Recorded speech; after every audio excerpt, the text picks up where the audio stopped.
సంచరిస్తూ అందరిని చూస్తున్నట్టుగా చెట్లు దీవిస్తున్నట్టుగా కనిపించిందని సాక్షాత్ చెప్పే సమయం కాకుండా తనకు చెప్పేస్తుంది. దేవుని స్తోత్రం చెప్పండి. హల్లెలూయా. ఒకసారి 3 కొరింథీ పత్రిక ఈ వాక్యంలో కాదు, హెచ్చరికల అంత వాక్యంగా 3 కొరింథీ పత్రిక 11వ అధ్యాయము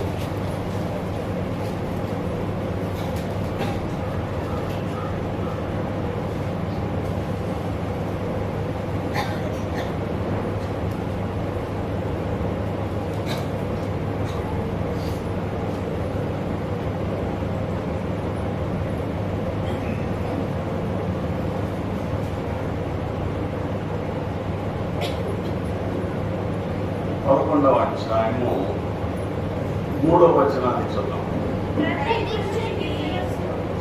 ప్రతి పురుషునికి శిరస్సు క్రీస్తునియు, స్త్రీకి శిరస్సు పురుషుడనియు, క్రీస్తునకు శిరస్సు దేవుడనియు మీరు తెలుసుకొనవలెనని కోరుచున్నాను. చదవండి. ఏ పురుషుడు తల మీద ముసుగు వేసుకొని ప్రార్థన చేయను లేక ప్రవచించును, ఆ పురుషుడు తన తలను అవమానపరచును. ఏ స్త్రీ తల మీద ముసుగు వేసుకోనక ప్రార్థన చేయను లేక ప్రవచించును, ఆ స్త్రీ తన తలను అవమానపరచును. ఏలయనగా అది ఆమెకు క్షౌరము చేయబడినట్టుగానే ఉండును. స్త్రీ ముసుగు వేసుకొనని ఆమె తల వెంట్రుకలు కత్తిరించుకునవలేను. కత్తిరించుకుంటేనను క్షౌరము చేసుకుంటేనను స్త్రీకి అవమానమైతే ఆమె ముసుగు వేసుకొనవలేను. పురుషుడైతే దేవుని పోలికయు మహిమనై ఉన్నాడు కనుక తల మీద ముసుగు వేసుకొనకూడదు. కానీ స్త్రీ పురుషుని మహిమయై ఉన్నది. ఏలయనగా స్త్రీ పురుషుడి నుండి కలిగినే కానీ పురుషుడు స్త్రీ నుండి కలగలేదు. మరియు స్త్రీ పురుషుడు కొరకే కానీ పురుషుడు స్త్రీ కొరకు సృష్టింపబడలేదు. ఇందువలన దేవదూతలను బట్టి అధికార సూచన స్త్రీకి తల మీద ఉండవలేను. చిన్న ప్రార్థన చేస్తున్నాం. యేసయ్య మీకు వందనాలు ప్రభువా. మమ్మల్ని అందరినీ నీ ఆలయంలో నేను ఆలోచించుకుంటున్నాను. నీ వాక్యంలో ఉన్న విషయాలు నేను పాటించవలసిన విషయాలు వివరిస్తుండగా గ్రహించినట్లుగా సహాయం చేయమని మాతో మాట్లాడుతున్నాను. యేసయ్య అతి పరిశుద్ధ నామమున స్తుతించడిగి వేడుకొంచున్నాము తండ్రి. ఎందుకు ఈ మాటలు చెప్తున్నానని అంటే, నేను యెరూషలేము వెళ్ళినప్పుడు అక్కడ ఏడుపుల గోడ అని చెప్పాను. కానీ టైటస్ చక్రవర్తి యెరూషలేము దేవాలయం మొత్తాన్ని పడగొట్టేసి తగలబెట్టేసినప్పుడు ఒక గోడ మాత్రం ఉంచాడు. పడమట వైపున ఒక గోడ.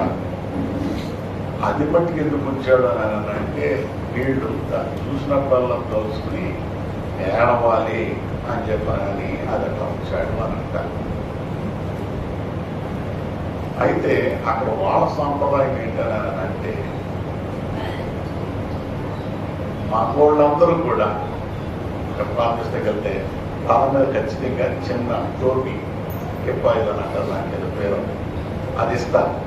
అది పెట్టుకెళ్ళాల్సింది. అది పెట్టుకోకపోతే లాంకెళ్ళలేదు. అక్కడికి వెళ్ళి నేను కూడా పెట్టుకున్నాను. అయితే కొంతమంది ఈ కొరింథీ సంఘానికి ఒక్కరున్న పరిస్థితులను బట్టి వేషలు అట్లా అలంకరించుకునేవాడు కాబట్టి వాళ్ళని చేసుకోమని చెప్పారని పౌలు చెప్పాడు. అది అందరికి వర్తించదని రకరకాలుగా చెప్తాం. అయితే ఈ నానార్థాలు తీసుకోకుండా మా పెద్ద మనవాడు చిన్నపిల్లవాడు ఉన్నప్పుడు ప్రార్థనలో కూర్చుంటే వాళ్ళ మమ్మీ పట్టణ కూర్చుని వీడు చెంగు వీడు ముసుకేసుకున్నాడు. నేను అదే నువ్వు మొక్కలుడురా నువ్వు కదరా అంటే ఎగినోడుగా చేసుకున్నాడు. అంతకే వాళ్ళ అమ్మ తీసేస్తే వీడిని ఇంకో విధంగా చేసుకుని వేసుకునేవాడు. ఇప్పుడు వేసుకుంటా. ఎందుకంటే అవగాహన వచ్చిన తర్వాత వేసుకుంటున్నారు. కాబట్టి చిన్నపిల్లలు అప్పటి నుంచే ఆడపిల్లలకి చుట్టూ పెంచుతారు కాబట్టి మీరేం అలవాటు చేయాలి? ముసుగు వేసుకుంటూ అలవాటు చేయాలి. ముసుగు అని అంటే ఈ చదివిన వాటిని మరి ఇంటికి వెళ్ళాం చదువుకోండి. అది గౌరవం సూచనగా ఉంది. తర్వాత మరి ఒక చోట తల వెంట్రుకలు స్త్రీకి బయట చెడుకు బదులుగా ఇవ్వబడని అని చెప్పని రాయబడింది. గమనించండి, మీరు కనుక ముస్లిం స్త్రీలను కానీ లంబాడీ స్త్రీలను కానీ కేవలం చూస్తే వాళ్ళ తల మీద ముసుగు లేకుండా బయట కనపడరు. ఎందుకు కనపడరు? అది వాళ్ళ సాంప్రదాయం. ప్రభువుని ఎరిగి ప్రభువుని ప్రేమించే మనము వాక్యానుసారంగా ప్రతి స్త్రీ ఏం చేయాలి? తల మీద ముసుకుంటారు. ఒకళ్ళు నేను వేసుకోను అని అంటే నా క్రాఫ్ లాగా ఉంటాను, మిలిటరీ క్రాఫ్ అంటారు, నాకు లాగా ఉంటాను. అట్లా కొంతమంది పాస్టర్ల గారిని చూశాను, వాళ్ళు నాకులాగానే క్రాఫ్ వేసుకుంటారు. ఆడపిల్ల మగపిల్ల అన్నది వెనకాల చూసి గుర్తుపట్టలేము, ఎదరు చూసి గుర్తుపడతాం ఏం ఆడ మనిషి అని. కాబట్టి మీ ఆడపిల్లలకు చిన్నప్పటి నుంచే కొంతమంది వేలు వేసుకుంటున్నారు, మంచిదే, కానీ మీరు చుట్టూ కనపడకూడదు.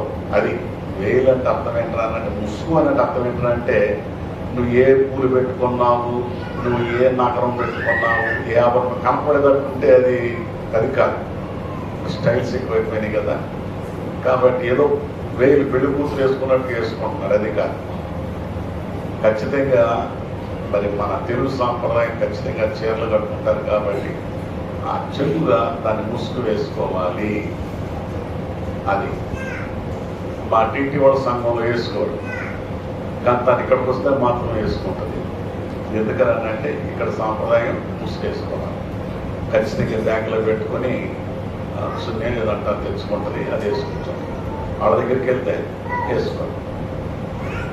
కాబట్టి గమనించండి, అది తప్ప ఒప్పాలంటే మీరేమి హెబ్రీ బైబిల్ చదివి దాన్ని పట్టించట్లేదు. బట్ ఇక్కడ మన సాంప్రదాయ ప్రకారం ముసుగు వేసుకోండి. టీవీలో చూస్తున్నారు కొంతమంది స్త్రీలు, వాళ్ళు వేసుకోరు, వాళ్ళ కారణాలు చెప్తారు, అది వాళ్ళ కారణాలు వాళ్ళకి.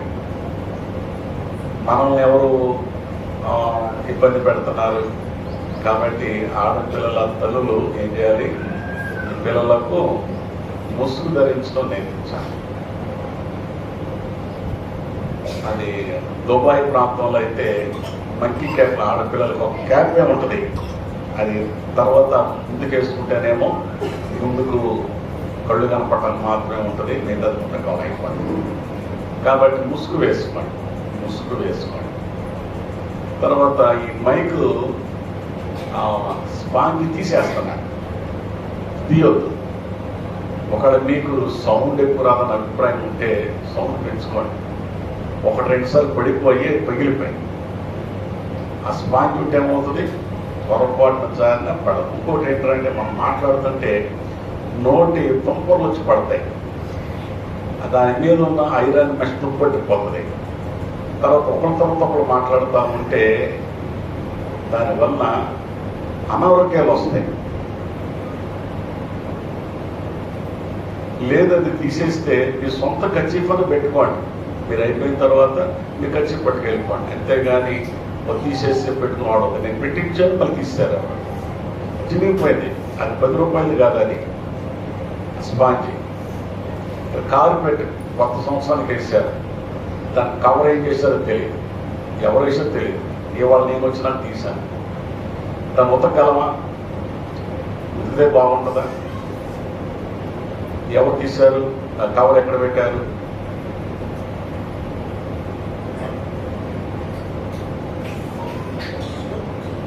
ఒక వస్తువు పోవడం మనకు దేవుకోవట్లేదు, కానీ ఆ వస్తువు మనం కొనుక్కోవాలని అంటే అది చాలా ఖరీదు. ఇప్పుడు దాన్ని ఉతకలేము. మరి 1వ తారీఖు నుంచి 12వ తారీఖు దాకా దేశంలో అంటే ఎంత దుబ్బడి ఉంటుంది, ఎట్లా పోతుంది? ఎంతమంది పిల్లలు తిరిగేస్తున్నారు. మళ్ళీ దాని మీద ఇప్పుడు కాళ్ళు మీద వేసారు. దయచేసి నేర్చుకోండి, తెలుసుకొని చెప్తే నేర్చుకో. కొంతమంది తెలియక ఇంటి దగ్గర వాళ్ళు పిలుస్తారు, పక్కన కిటికీ దగ్గరికి వచ్చేస్తారు. దయచేసి అట్లా కిటికీ దగ్గరకు చూడకూడదు. కొంతమంది డోర్ కాంబినేషన్ కింద వచ్చేస్తారు లోనికి, రాకూడదు. అది మర్యాద. నీ ఇంట్లో నువ్వు వెళ్ళు, వేరే వాడి ఇంట్లోకి వెళ్ళేటప్పుడు అసలు ఏం చదువు రానటువంటి దగ్గర ఒక 50 ఏళ్ల క్రితమే పురుషులు మన వాళ్ళకి పేదరికాన్ని బట్టి అందరికీ సరైన తొడుగు ఉంటే కాదు, అక్కడెక్కడో ఉంటాడు అని అంటాడు. ఎందుకంటాడు? నేను పగ మనిషిని వస్తున్నాను అని చెప్పి పూర్తి చేస్తాడు. అక్కడ ఒక స్నానం చేస్తున్న స్త్రీ ఉంటే గబుక్కుని తను ఏదన్నా కప్పుకోవటమో లేదంటే అక్కడ కూర్చోవటమో చేస్తాం. అది మర్యాద. ఇంటి దగ్గరికి వెళ్ళినప్పుడు మరి క్షమించండి, బయట నుంచే పిలవాలి. తలుపు తీసుకుంది కదా లోనికి వెళ్ళకూడదు, కిటికీల దగ్గర పొరపాటు రాకూడదు. అది మర్యాద కాదు.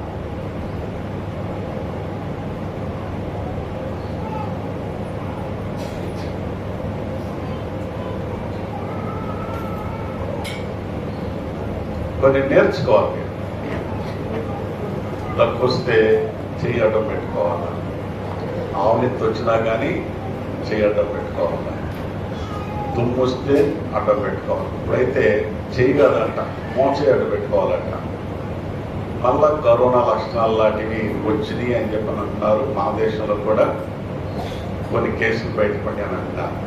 కొంతమంది అది ప్రమాదమైంది కాదని అంటున్నారు, కానీ ప్రమాదమైంది అయినా కాకపోయినా ఏం చేయాలండి? అధ్యతలో ఉండాలి. కొంతమంది చంటి పిల్లలు ముందొస్తే ఆ మూతులో మూత పెట్టేసి ఆ మూతంతా నాకేస్తున్నారు. ఎందుకు? ముద్దని.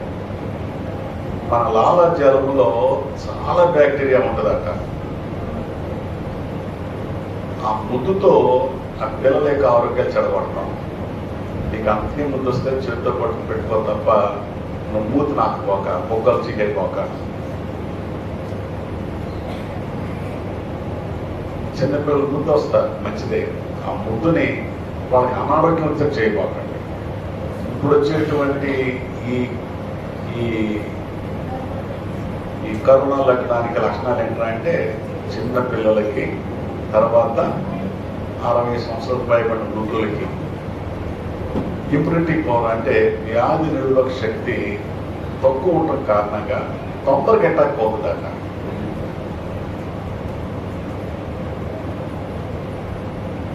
గమనించండి, తల్లులైనా సరే మీ పిల్లలు ఎంత ముందు వచ్చినా కానీ ఏదో పొడి ముద్దు అంటారే, అంతగా ఆగలేకపోతే ఆ పొడి ముద్దు పెట్టుకోండి. సొల్లంటే దాన్ని పెట్టుకోవాలి. కొంతమంది ముక్కలు కూడా లాగేస్తారు, చాక్లెట్లు మిగిలినట్టు. లాక్పోకండి, చాలా సున్నితంగా ఉంటారు. గమనించండి. కాబట్టి ఇక్కడ మందిరం కర్మ విషయంలో జాగ్రత్తగా ఉంటారు. వచ్చి ఫ్యాన్ వేసుకుంటున్నారు, వెళ్ళేటప్పుడు తీసుకెళ్ళండి, నల్లకుండా వెళ్ళిపోతున్నారు.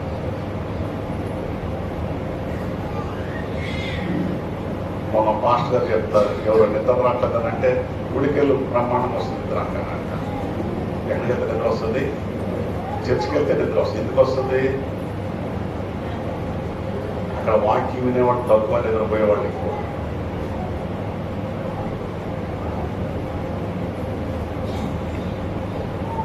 నిద్రపోవడానికి గుడికి రావద్దు. నిద్ర వస్తే ఆపుట ప్రయత్నం చేయండి. ఇక్కడ ఉండేది మహా అయితే ఎక్కువ టైం అయిందంటే 2 గంటలు. 10కి అనుకున్నాం, 9 గంటలు కూడా రావట్లేదు. అంటే ఎవరి సమయాన్ని వదిలేస్తున్నారు? దేవుడి సమయాన్ని వదిలేస్తున్నారు. అది ఎవరన్నా ఏదైనా పొరపాటు జరిగితే అది వేరే సంగతి. అదే అలవాటు చేసుకుంటే, నేను అనేది నీ ప్రాధాన్యత, నీ ప్రాధాన్యత, నువ్వు ఎవరికి ఎంత ప్రాధాన్యత ఇస్తున్నావు అన్నది దేవుడు చూస్తున్నాడు.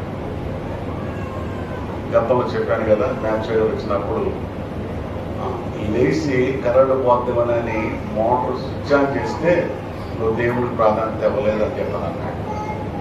నేను లేచి స్విచ్ చేయడం ఎంత పని అంటే నీ మనసు దేవుడి మీద లేకుండా ఎక్కడికి వెళ్ళింది, కరెంట్ స్విచ్ మోటార్ మీదకి వెళ్ళింది, నువ్వు దేవుడికి ప్రాధాన్యత ఇవ్వలేదని అన్నాడు. కాబట్టి లేచిన వెంటనే చిన్న ప్రార్థన చేసుకుంటాం. ఒకడు వాక్యం చదువుకోవాలి అని అంటే మరి కాలకృత్యాలు తీర్చుకొని ఏమండి వెళ్ళి మరుగుదొడ్డికి వెళ్ళి వచ్చి కొంచెం చల్లటి మొక్క కడుకుని వస్తే చక్కగా బైబిల్ చదువుకోవచ్చు.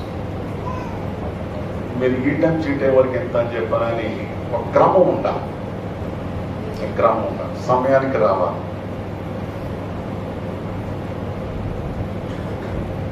తర్వాత చెప్పాను, కానుకల పెట్టిలో ఈ వాగ్దాన కార్డులు చింపేసి ముక్కలు వేస్తున్నాయి. ముక్కలు అయిపోకండి.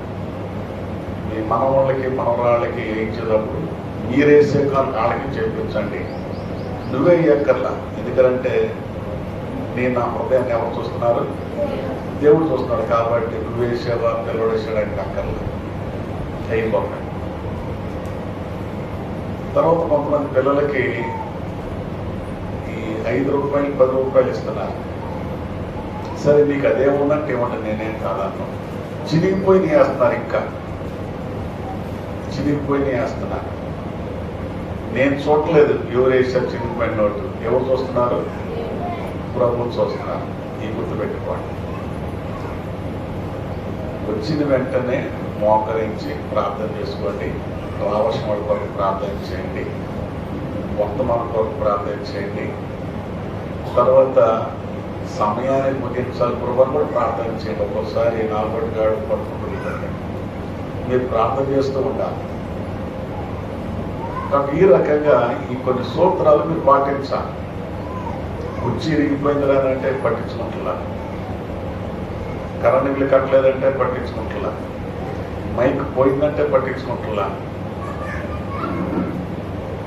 కాబట్టి ఈ వస్తువు నాది అని చెప్పి అనేటువంటి ఆలోచన అట్లా మంచిగా ఉంటారని కోరుకుంటున్నాను. ప్రభువును మనం దీవించం కాక. దేవుని యొక్క వాక్యంలో ముందుగా ఒకసారి మత్తయి సువార్త 8వ అధ్యాయం 19వ వచనం. ఇది గ్రేట్ కమిషన్ అంటారు. దేవుని యొక్క గొప్ప ఆజ్ఞ అంటారు. కాబట్టి మీరు వెళ్ళి సమస్త జనులను శిష్యులనుగా చేయుడి.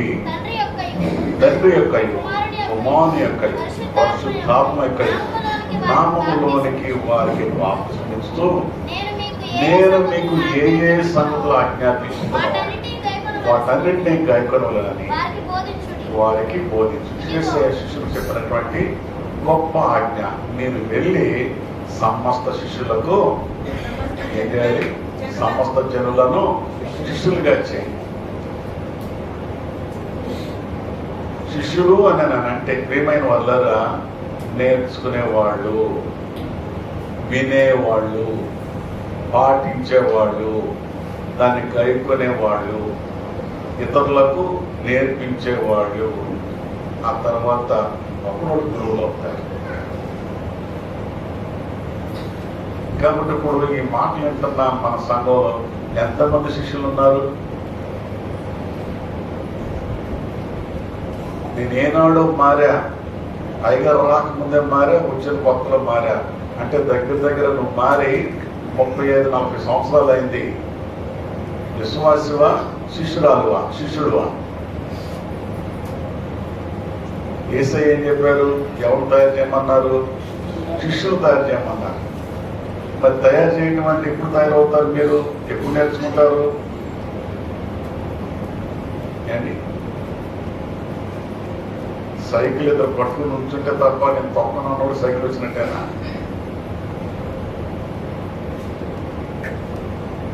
ప్రారంభంలో నేర్చుకుంటాను ఏదో పట్టుకుంటాను. ఇప్పుడైతే చక్కగా వెనకాల వాటికి ఏదో ఫిట్టింగ్ వస్తుంది, వేరే చక్రాలు పడిపోకుండా. నేను నేర్చుకుని ఖచ్చితంగా ఏదో పట్టుకోవాల్సిందే, తర్వాత ఒకడన్నా పట్టుకోవాల్సిందే. అట్లా 1-2 సార్లు 1-2 రోజులు అయిన తర్వాత పడతాలు తిరుగుతా నేర్చుకుని ఒకసారి ఇంటి కూర్చొని తొక్కడం కదా అని చెప్పి ఒక రౌండ్ వేసి దాపన పడ్డా, ఇదేంటి పడిపోతున్నాం అనుకుంటున్నాం. నేర్చుకునే వరకు అంతే. మీలో కొంతమంది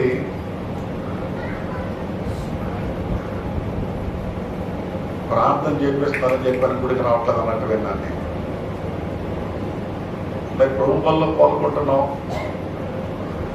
పాట పాడటం రాదు, ప్రార్థన చేయటం రాదు, బైబిల్ చదవటం రాదు. మరి ప్రభు చూస్తున్నప్పుడు ఎట్లా కనిపిస్తావు? మోగవాడివా, నత్తివాడివా? మోషి నత్తుండంటే దేవుడు వదిలేశాడా? వదలనా? మరి నిన్ను వదిలి పెడతాడా? కాబట్టి ప్రార్థన చేయడం రావు. ప్రార్థన చేయడం అని అన్నట్టు కొంతమంది మన సంఘంలో కాదు, కొన్ని సంఘాలు వాక్యాలన్నీ కంట చెప్పేస్తారు, అంటే ప్రభుకి ఏదో గుర్తు చేస్తారన్నమాట.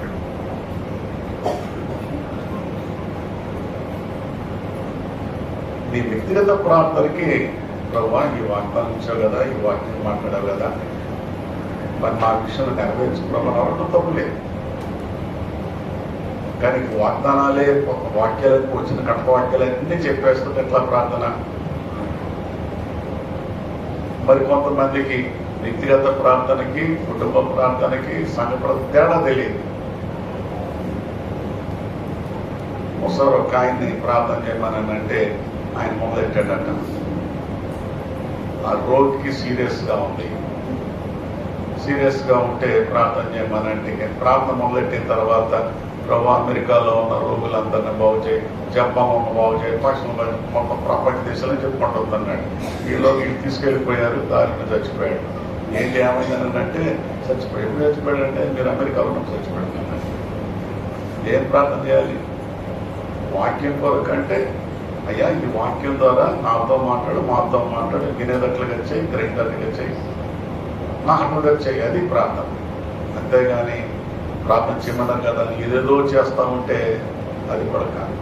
అంటే సందర్భం ప్రయాణం చేసేటప్పుడు ప్రార్థన చేయమని అంటే నువ్వు రోగులందరూ జ్ఞాపకం చేసుకుని, అనాథం జ్ఞాపకం చేసుకుని, లేదనంటే విధవరాండ్ర జ్ఞాపకం చేసుకుని, లేదా బిగ్గర జ్ఞాపకం చేసుకుంటే బస్సులు వెళ్ళిపోతుంది. దేని గురించి చేయమన్నారు ఏంటి అని చెప్పనని చాలా స్పష్టంగా చేయాలి. ఇక్కడ యేసయ్య శిష్యులకు మీరు శిష్యులను తయారు చేయండి అని అంటాడు. మరి మీరు ఇన్ని సంవత్సరాలు ఉంటున్నారు, మరి ఎప్పుడు నేర్చుకుంటారు? ఇన్ని సంవత్సరాలు వింటున్నది లాభం ఏంటి? పక్కన సాక్షి చెప్పలేవు, పక్కన ప్రభువును నడిపించలేవు. మన శిష్యులకు తయారవుతాం. ఒకసారి యోహాను సువార్త 15వ అధ్యాయము 8వ వచనం.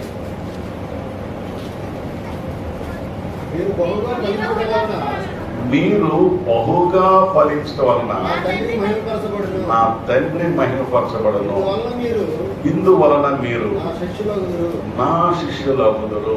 ఎప్పుడు శిష్యులయ్యేది? బహుగా ఫలించడం వలన. ఏదైనా ఫలాలు ఇచ్చే చెట్టు మొట్టమొదటి కాపు ఎంత ఉంటుంది అండి? కొంచెం ఉంటుంది. ఒకళ్ళ మామిడి చెట్టు ఉంది, 3 సంవత్సరాలు కాపు వచ్చింది, ఏదో ఒక డజన్ కాయలో మహా అయితే 10 కాయలు వస్తాయి. కానీ సంవత్సరాలు పెరిగే కొన్ని ఏమవుతుంది? వేలు ఇంకా ఎక్కువ వస్తాయి. అట్లా నువ్వు నేను ప్రారంభంలో కొంచెం ఉన్న సీనియారిటీ పెరుగుతున్నారు కొద్ది, వయసు పెరుగుతున్నారు కొద్ది ఏం చేయాలి? స్థానిక ఫలించాలి. ఆత్మఫలాలు సాక్షి చెప్పడం నేర్చుకోవాలి, పాటలు పాడటం నేర్చుకోవాలి. ఒకప్పుడు జకరియా నేను చాలా గర్వంగా ఎవరికన్నా నాకు పాపం రాదంటే జకరియా పాటలంటే పడేసేవాడు, ప్రార్థన చేయమని చేసేవాడు. అది భాష దేవునికి అర్థమవుతుంది, మనకు మాత్రం హల్లెలూయా యేసయ్య ఆమెను 3 అర్థం. ఇప్పుడు కొంచెం మార్గం తయారయ్యారంట. ఆరాధన చేయమన్నా, పాట పాడమన్నా రెడీగా ఉంటున్నారు. ఏం చదువుకున్నారు ఆయన? ఇట్లా ముందుంటారు, ప్రభువుని కనపరచడానికి ముందుంటారు. మీరు బహుగా ఫలించడం వల్ల నా తండ్రి మహిమపరచబడడం, అందువల్ల మీరు శిష్యులవుతురు అని అంటారు. శిష్యుల తర్వాత 15వ వచనం, యోహాను సువార్త 15:15. నేను దాసులను పిలువక స్నేహితులను పిలుస్తున్నా. ఎందుకనగా నేను నా తండ్రి వలన సంగతులను మీకు తెలియజేసి ప్రేమైన వల్ల దాసులను పిలవట్లేదు, స్నేహితులైపోతున్నా. అంటే ఎవరైతే ఎదుటి వాళ్ళు రక్షణ కోసం ప్రార్థన చేస్తూ ఉంటూ ప్రయత్నం చేస్తారు వాళ్ళందరూ ఏమవుతారు? యేసయ్యకు స్నేహితులైపోతారు. యాకోబు యెషయా గ్రంథంలో ఉంటది, నా స్నేహితుడైన అబ్రహాము వంశస్థులైనటువంటి యాకోబు అన్న మాట చూస్తాం. కాబట్టి స్నేహితులు అవుతాం. తర్వాత 20వ వచనం, దాసుడు తన యజమానుడి కంటే గొప్పవాడు కాదు. నేను మీతో చెప్పిన మాట జ్ఞాపకం. లోకులను హింసించిన ఎడల కూడా హింసించదు, నా మాట గైకొని ఎడల మాట కూడా గైకొని. అంటే ముందు శిష్యుడు అవ్వాలి, తర్వాత స్నేహితులు అవుతారు, తర్వాత ప్రభువునే అవమానించారు కాబట్టి నిన్ను అవమానిస్తారు. అయితే నువ్వు ఓర్పు కలిగి ఉంటే నువ్వు ప్రభు మాట విన్నావు కాబట్టి నీ మాట కూడా వాళ్ళు వింటారు, నీ మాట కూడా వాళ్ళు వింటారు. అంటే మాట నువ్వు చెప్తుంటే వినేవాళ్ళుగా తయారవుతారు. అదే యోహాను 15వ అధ్యాయం 27వ వచనం, మీరు మొదటి నుండి నా యొక్క ఉన్నవారు కనుక మీరును సాక్ష్యం ఇద్దరు. ప్రభువు నెరిగి చాలా కాలమైంది కాబట్టి మీరు సాక్ష్యం చెప్పేవాళ్ళు కావాలి. సాక్ష్యం అంటే ఏంటి? బయలుదేరన్నా, ఆటో దొరికిందా, ఇంకేమా, ఇవన్నీ కాదు సాక్ష్యం. సాక్ష్యం ఇచ్చేదా మన స్వామి యేసు దేవుడు అనొచ్చు. సాక్ష్యం ఇచ్చేదా, సాక్ష్యం అనగా గనిన వినిన సంగతులను తెలుపుటయే. అవి చెప్పడం మానేసేసి ఆటో దొరకలేదు, మొత్తానికి ఎవరు వచ్చారు, పట్టెక్కాను, అది మధ్యలో ఆగిపోయింది, అదేది ఇదైంది, ఇదన్నీ సాక్ష్యం కాదు.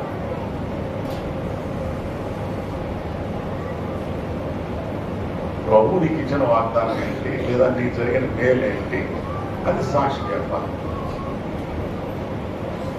కాబట్టి యోహాను 15వ అధ్యాయంలో మొదట బహుగా ఫలించాలి, అప్పుడు శిష్యులు అవుతారు. తర్వాత స్నేహితులను పిలుస్తానంటాడు యేసయ్య, నా స్నేహితులని అని అంటున్నాడు. తర్వాత ఏమండి, నా మాట వింటారు మీరు, తర్వాత మీరు సాక్షులు ఉంటారంటున్నారు. ఈ 4 మాటలు ఎప్పటికి వస్తాయి? ఎప్పుడు తయారవుతారు మీరు? ఈ నూతన సంవత్సరంలో మీరు ఇతరులను ప్రభువులు నడిపించే వాళ్ళగా తయారవ్వాలి. ఒకటి దేవుడు మీకు ప్రేరేపణ ఇచ్చి మీ ఇంటికి 10 మంది వస్తే మీరు సంఘం పెట్టుబడి ఇబ్బంది లేదు.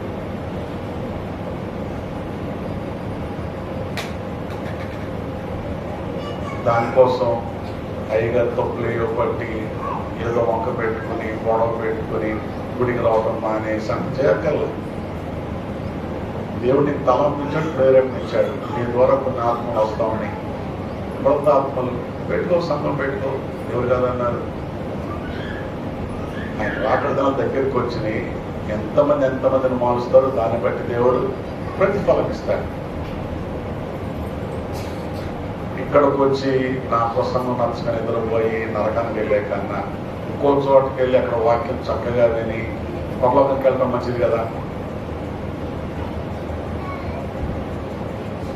నేను అందుకని మన గ్రామంలో ఎవరైనా పెట్టుకున్నారంటే బాధపడను. ఎందుకు పడుతున్నానంటే ఇక్కడ గ్రామంలో అక్కడికైనా వెళ్తారు, ఇక్కడ మానేస్తే కూడా పాపం. ఎందుకంటే మానేసినందువల్ల వచ్చే నష్టం ఏం లేదు, నాకు వచ్చే నష్టం ఏం లేదు.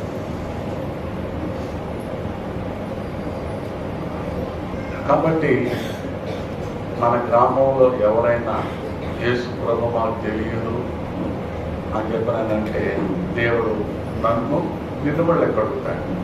పక్కనే ఉంటున్నాం, పుయ్య పప్పుకి వెళ్తున్నాం, ప్రతి దానికి వెళ్తున్నాం, కలిసి వెళ్తున్నాం, కానీ ఏనాడు కూడా నా జీవితంలో ప్రభు కార్య విషయం చెప్పలేదని అంటే దేవుడు ఎక్కడ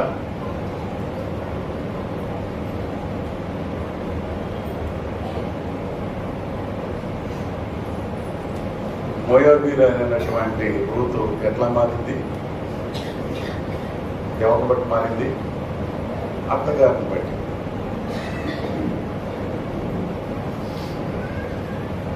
ఈ దుర్దినాల్లో అయితే ఎంత ఎడముంటే అంత మంచిదని ఆలోచనలోకి వస్తున్నాం. చదువుతాయి రేపు నువ్వు అవుతావుగా, మరి రేపు నీ కోడని ఎడగబడి తప్పు తెలుస్తుంది. నాకు పాప దేవుడు నాకు తెలిసాడు. వయసులో ఉన్నటువంటి కోడళ్ళు అత్తగారు ఒకవేళ పెద్ద వయసు, ఒకవేళ మధ్య మరపు ఉంది, మర్చిపోతుంది, ఏదో నమ్మి మీ అమ్మ అంతా పట్టించుకోవా?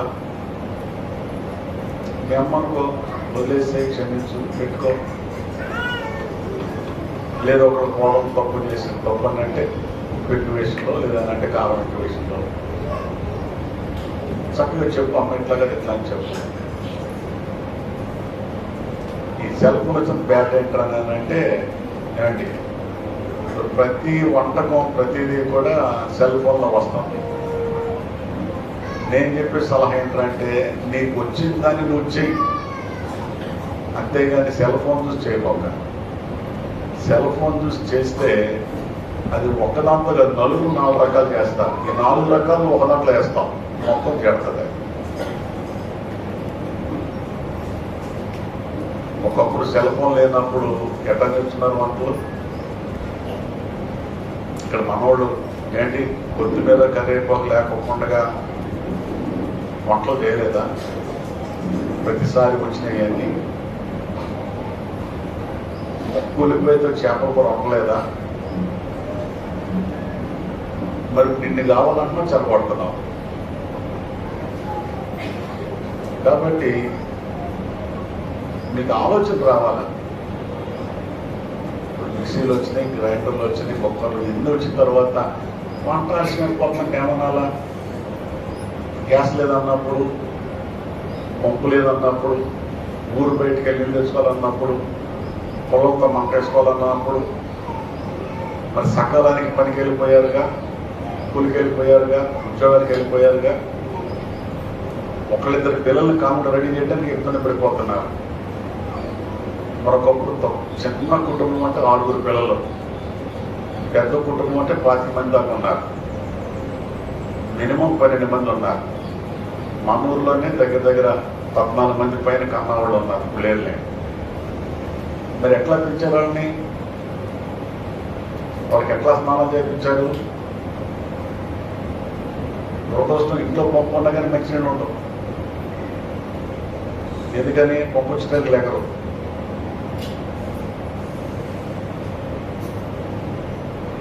కాబట్టి ఒకప్పుడు వాళ్ళు ఎట్లా చేశారు, ఇప్పుడు మనం ఎట్లా చేస్తున్నాము అన్నట్టు ఆలోచన ఉండాలి. కాబట్టి దేవుని యొక్క వాక్యం కూడా ఒకప్పుడు ఇట్లా చెప్పే పరిస్థితులు లేవు, ఇట్లా సౌండ్ సిస్టమ్ లేదు, ఏమీ లేవు. ఏదో వచ్చారు పెట్టారు, వెళ్ళిపోయారు. మరి అది మంచిగా దేవుని ఉన్నారుగా. మరి ఇన్ని సదుపాయాలు వస్తే మనం ఏం చేస్తున్నాం? కాబట్టి మీరు ఇవన్నీ ఆలోచించండి. ఇప్పుడు వాక్యంలోకి వెళ్దాం. మత్తయి సువార్త 26వ అధ్యాయము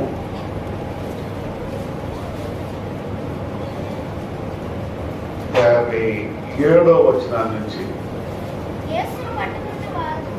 యేసును పట్టుకొని వారు ప్రధాన యాజకుడైన కయప యొద్దకు ఆయనను తీసుకొని పోగా అక్కడ శాస్త్రులను పెద్దలను కూడి ఉండేది. పేతురు ప్రధాన యాజకుని ఇంటి ముంగటి వరకు ఆయన దూరము నుండి వెంబడించి లోపలికి పోయి నేను అంత మేమవునో చూడవలనని బండ్రోతులతో కూడా కూర్చుండాను. ఒక నిమిషం. పేతురు అంత ముందైతే ఈ మత్తయి 56వ వచనంలో శిష్యులందరూ కూడా పారిపోయారు. శిష్యులందరూ ఆయనను విడిచి పారిపోయారు. అయితే ఇద్దరు మాత్రం ఆయన వెంబడించారు.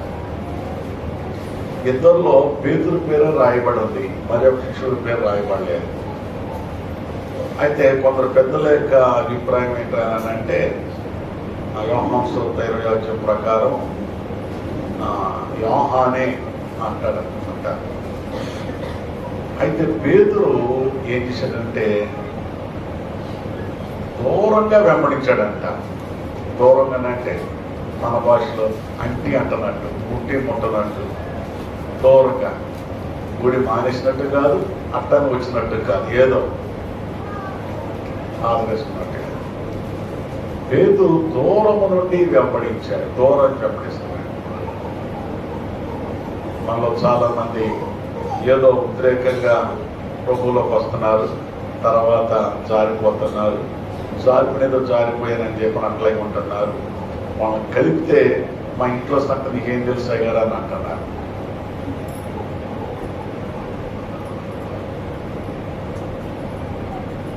ఇక్కడ వచ్చేవాడు మాత్రం ఆయన మారడు అయ్యారు, ఆయన మారాలని ప్రార్థన అంటారు. నువ్వేం చెప్తావు?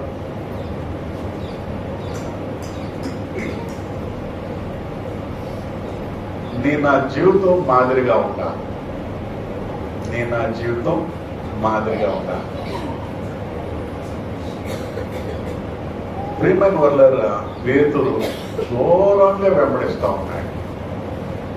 దూరంగా వెంబడించి తీరా కయపా గారింటికి, ప్రధాన గారింటికి వెళ్ళిన తర్వాత ఆయన బంట్రోతుతో కలిసి కూర్చున్నాడు. ఎవరితో కూర్చున్నాడు? బంట్రోతులు అంటే అప్పుడంటే పోలీస్ అంటున్నారు, కానీ మా చిన్నప్పుడు రక్షక బొట్టులు అనేవాళ్ళు. ఏ బొట్టులు? రక్షక బొట్టులు.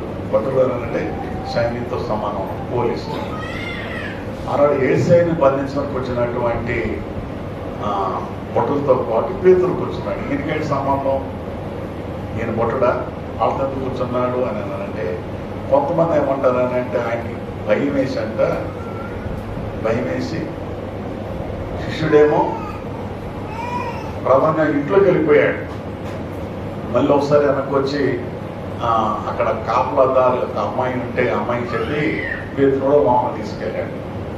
లోనకు తీసుకెళ్తే అక్కడ ఏం జరుగుతుంది ఏంటో చూడకోకుండా చలిమంట వేస్తామని చలిమంట దగ్గర కూర్చున్నాడు.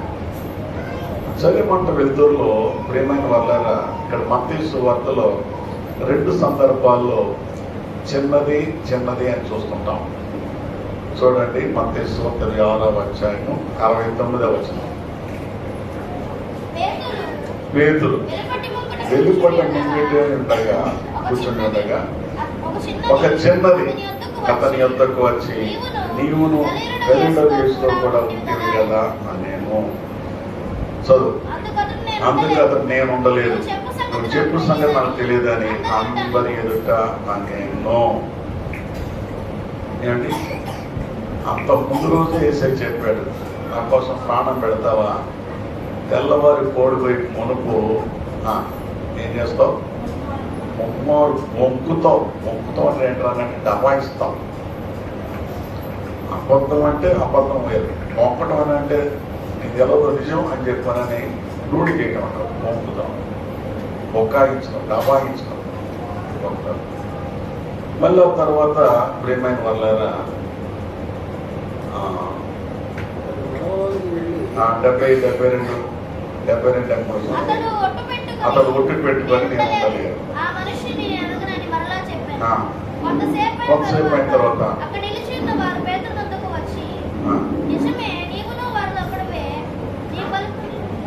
గమనించి ఒక్క నాన్న క్షమించాను. 71వ వచనంలో నరలోకి వెళ్ళిన తర్వాత మరి ఒక చిన్నది అతన్ని చూచి, వీడును నజరేయుడైన యేసులో కూడా ఉండేనని అక్కడి వారితో చెప్పగా 2 ఆడపిల్లలు చెప్పారు. 2 ఆడపిల్లలు చెప్తే దబాయించేశాడు. ఆ తర్వాత ఇక్కడ కూర్చుంటే అడుగుతానని చెప్పానని, ఆ చెల్లెమంత వెలుగులో కనపడతానని చెప్పానని మళ్ళీ వెళ్ళిపోయి మనుషులోకి వెళ్ళాడు. అక్కడికి వెళ్తే అక్కడ ఆడపిల్ల కాదు, కానీ అక్కడ కొందరు చూసి 73వ వచనంలో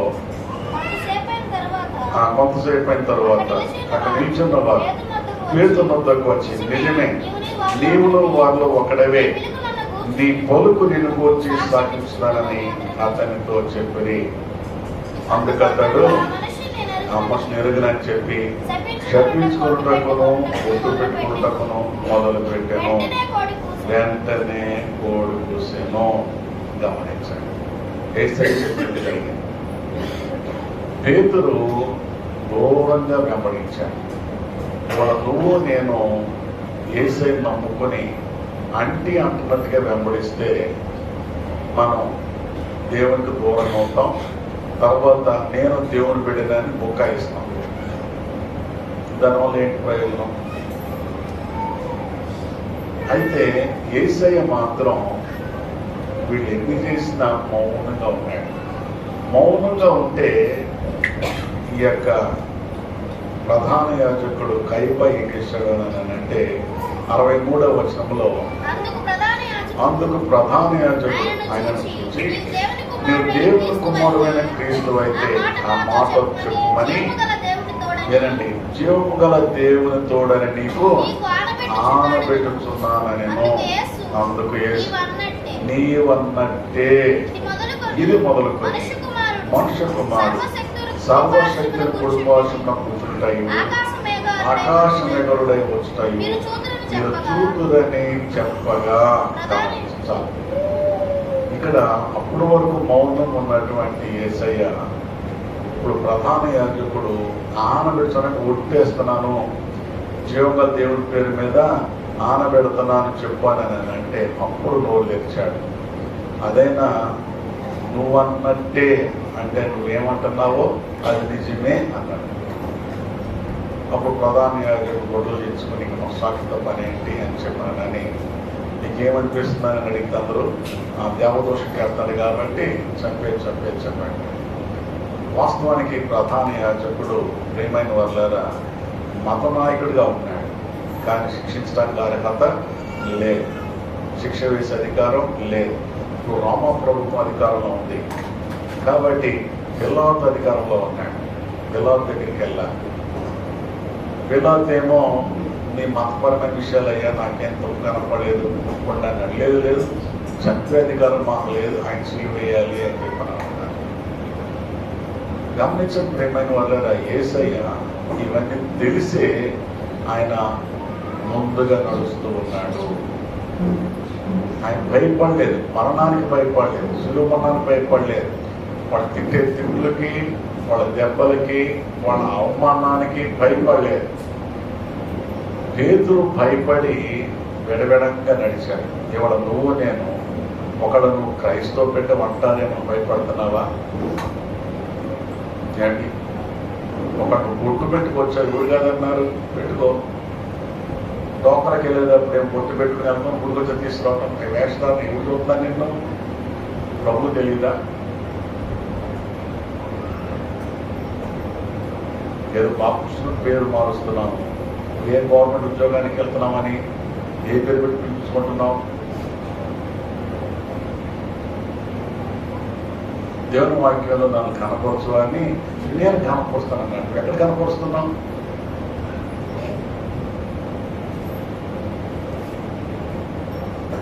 ఊళ్ళో ఒక పేరు, బయట ఒక పేరు. నీకు ఏ పేరు ముఖ్యం? ఎవరు కనపరుస్తున్నావు? ప్రభువులు చూస్తున్నాడు. కాబట్టి ప్రియమైన వాళ్ళ పేతురు దూరంగా వెంబడించాడు. ఈ 2025వ సంవత్సరంలో నువ్వు కానీ నేను కానీ యేసయ్యను దూరంగా వెంబడిస్తే దూరంగానే ఉంటాం, కానీ దగ్గరికి వెంబడిస్తే దగ్గరగానే ఉంటాం. కాబట్టి మీరు ఆయనకి నేను మనము సాక్షులుగా ఉండాలి, అని దగ్గరగా వెంబడించాలి. యోహాను దగ్గరగా వెంబడించాడు. అందుకని యేసయ్య తన తల్లిని తనకు అప్పచెప్పాడు. సొంత తమ్ముళ్ళు ఉన్నారు ఆయనకి. యేసయ్య తర్వాత మరియమ్మ పుట్టినోళ్ళు ఉన్నారు, వాళ్ళకి అప్పచెప్పాల. బైబిల్లో రాయబడలేదు కానీ ఆయన మరియమ్మ తల్లి యొక్క అక్క కొడుకట. యోహాను అక్క కొడుకు. ఆయన మంచి జాలరి. ప్రధాన యాజకుని ఇంటిలో చేపలు సప్లై చేసేవాడు కాబట్టి స్వతంత్రంగా ప్రధాన ఇంట్లోకి వెళ్ళాడు. మళ్ళీ వచ్చి పేర్లని మోనకరా అక్కడ ఉన్నది బయట అని చెప్పి మోన తీసుకెళ్ళాడు. దేవుడు మీకు కొన్ని తలంపులు ఇచ్చాడు, కొన్ని జ్ఞాపకతనం, కొన్ని పనుల్లో దాన్ని ఉపయోగించు, పనుడు తాను ఉపయోగించు. ప్రభు సాక్షాత్ నిలబడు.